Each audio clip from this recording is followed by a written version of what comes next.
देखिए, ये जो एरिया दिख रहा है ना, ये लंका है। ये लंका के पास ही मतलब ये वाली बिल्डिंग है और पास ही है यहाँ से सब कुछ। डे 2 में है। मैं हिस्ट्री में पढ़ूँगी गवर्नर जनरल और वायसराय, और साइंस में जो है ब्लड, और ईवीएस में है क्लास 3 का जो है चैप्टर 2, कल 1 ख़त्म कर लिया था मैंने। एंड एटमॉस्फेयर पढ़ूँगी मैं ज्योग्राफी में, और parts of constitution and schedules ये जो है मैं पॉलिटी में पढ़ूँगी। और आज मैं स्टार्ट करूँगी अपने साइंस का चैप्टर भी। तो ये चैप्टर 1 पढ़ूँगी मैं क्लास 9 का फॉर टीजीटी के लिए, एंड क्लास 11 का चैप्टर 1 पढ़ूँगी साइंस का, बायोलॉजी का, फॉर पीजीटी। तो ये मेरा आज का शेड्यूल है। और फिर फटाफट मैं पढ़ने बैठ गई क्योंकि मिट्टू सो रहा था। मिट्टू के पापा जो है कॉलेज चले गए थे, तो मैंने सोचा कि जब तक मिट्टू उठता नहीं है तब तक मैं जो है यहाँ पर ब्लड पढ़ रही थी साइंस की बुक से। और फिर जब मेरा ब्लड कंप्लीट हो गया तो उसके बाद मैं फटाफट उठ के आ गई किचन के काम करने के लिए, कि मैं किचन के काम कर लूँ और खाना बना लूँ। उसके बाद जब टाइम मिलेगा तो मतलब फिर मैं आगे का अपना जो है टारगेट वो पूरा करूँगी। तो यहाँ पे मैं दाल बिठा रही थी और सब्ज़ी आलू और बैंगन की बना दिया था मैंने। और उसके बाद मिट्टू उठ गए थे और दूध देने के बाद उनको नहाना था, तो वो नहा रहे थे। बेटा क्या किया है घर को? इस चारों तरफ तुम्हारे खिलौने फैले हुए हैं बेटू। बच्चों के साथ रही मैं कंटिन्यू नहीं पढ़ पाती हूँ, मतलब कि मैं सोचूं कि मैं 1 घंटे 2 घंटे पढ़ लूँ। जब मिठू सोता है तभी मैं वो ऐसा कर पाती हूँ, क्योंकि फिर मिठू के हिसाब से मुझे पढ़ना पड़ता है।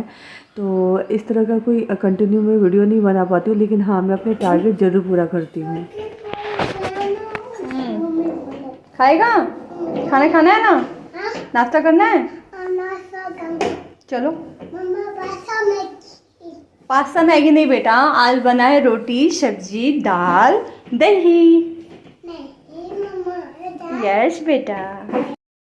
और नाश्ता करने के बाद मैं यहाँ पर ईवीएस की जो है एससीईआरटी की देख रही थी क्लास, और उसके साथ करंट अफेयर भी पढ़ रही थी। लेकिन मिठू जो है मुझे बार बार बहुत तंग कर रहा था और उसका खेलने का मन हो रहा था। अब यहाँ पे अकेले है तो वो ऐसा करता है, लेकिन जब वहाँ पे चले जाएंगे हम अपने घर पर मायके, तो वहाँ पे फिर बच्चों के साथ वो बिज़ी रहेगा, तो मुझे इतना डिस्टर्ब नहीं करेगा वो।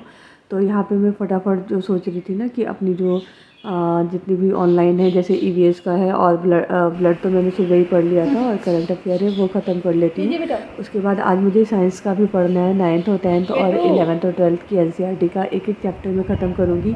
वो भी मैं फ़ोन से करूँगी क्योंकि मेरे पास यहाँ पे एनसीईआरटी नहीं है अभी। कल हम लोग निकलेंगे घर के लिए, तो वहाँ पे मेरी सारी एनसीईआरटी रखी हुई हैं, बुक्स हैं, तो फिर मैं बुक से ही जो है अपनी पढ़ाई कंटिन्यू करूँगी। 11:15 हो गया है और मेरा जो है अभी तक जो कंप्लीट हुआ है वो है आपका, ये मैंने ईवीएस पढ़ लिया है ऑनलाइन, और ब्लड हो गया है मेरा, और उसके बाद अभी जो मैंने करंट अफेयर भी पढ़ लिया है, ये मैं लिखना भूल गई थी।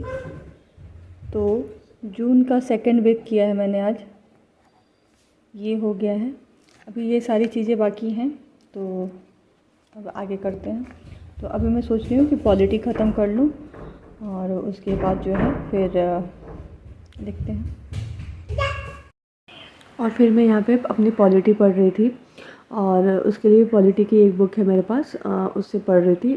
तो आप जब पढ़ने लगी है ना, तो अभी पता है मेरा पूरा जो दिमाग है वो सिर्फ पढ़ाई की तरफ होता है। मैं जब भी किचन में भी रहती हूँ, इधर रहती हूँ, तो मैं ये बस यही सोचती रहती हूँ कि मतलब कि कैसे मुझे अपना अगला पढ़ना है, क्या पढ़ना है, और दिमाग में ना वही घूमता रहता है। और क्या आप लोगों के साथ भी ऐसा होता है क्या कि जब आप पूरा बहुत अच्छे से पढ़ाई करते हैं तो रात में भी जो चीज़ें आपने पढ़ी होती हैं वही चीज़ें जो है सपनों में भी आती है? लगता है कि हम उसी सब चीज़ों के बारे में जो पढ़े हैं वही सब चीज़ें जो हैं सपने में देख रहे हैं। मेरे साथ तो हमेशा ऐसा होता है कि जिस दिन मतलब जब मैं पूरा एकदम वो हो जाती हूँ कि मुझे पढ़ना ही, और इस सुर में लय में बंध जाती हूँ पढ़ने के, तो मुझे रात में भी ना वो चीज़ें ही मतलब लगती हैं कि वो चीज़ें ही मैं पढ़ रही हूँ। सपने में भी मुझे वही चीज़ें आती हैं कि मैंने ये पढ़ा वो पढ़ा, और ये वर्ड वो वर्ड दिमाग में रिकॉल होते रहते हैं।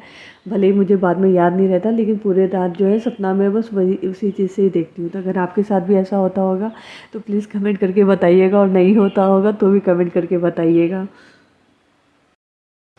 और मुझे लगता है ना कि बीपीएससी के एग्ज़ाम के लिए थोड़ा बुक से डीपली पढ़ना ज़रूरी है, क्योंकि हम वन लाइनर तो मतलब कहीं से भी पढ़ सकते हैं, लेकिन थोड़ा हमें जो टॉपिक हम पढ़ रहे हैं उसके आसपास की चीज़ें भी नॉलेज होनी चाहिए, ताकि अगर बीपीएससी थोड़ा सा अंदर जाके डीपली जाके भी क्वेश्चन पूछता है, या फिर ऐसे करता है कि जैसे बहुत सारे ऑप्शंस दे देता है, इनमें से कोई नहीं, इनमें से कौन, मतलब 4-5 दे दिया, फिर उसमें से पूछता है कि दो और एक सही है या 3 या 4 सही है, तो वो हमारा तभी सही होगा ना जब हमें थोड़ी सी डीपली नॉलेज हो। तो इसके लिए आपको जो है सब्जेक्टिव पढ़ना ज़रूरी है, इसलिए मैं बुक्स की प्रेफर कर रही हूँ कोई भी सब्जेक्ट को पढ़ने से पहले, कि मतलब उससे जो है मुझे उस टॉपिक के आसपास की थोड़ी सी चीज़ें भी नॉलेज हो, ताकि एग्ज़ाम में अगर कंफ्यूजन वाले आए भी ऑप्शंस तो मतलब वहाँ गलत ना हो। और बाकी अभी मैं इसके बाद जो है टीजीटी और पीजीटी के लिए एनसीईआरटी जो है ऑनलाइन ही पढ़ूँगी, क्योंकि मेरे पास अभी बुक नहीं है। नोखा जाऊँगी तो वहाँ पे बुक है, तो वहाँ से फिर मैं पढ़ूँगी। ये रात के 7:30 बज गए हैं, और मैंने जो है अपने टारगेट में से एटमॉस्फेयर भी कर लिया है, इसमें गवर्नर जनरल भी पढ़ लिया है, कुछ और इसमें मतलब पढ़ना है। एटमॉस्फेयर हो गया, पार्ट्स ऑफ कॉन्स्टिट्यूशन हो गया है, क्लास 9 का जो है एनसीईआरटी हो गया, लेकिन ये जो है ये नहीं हो पाया। अब मैं खाना वाना बनाने के बाद रात को सोने के टाइम में 11th चैप्टर ये वाला करूँगी, बाकी सब हो गया है मेरा।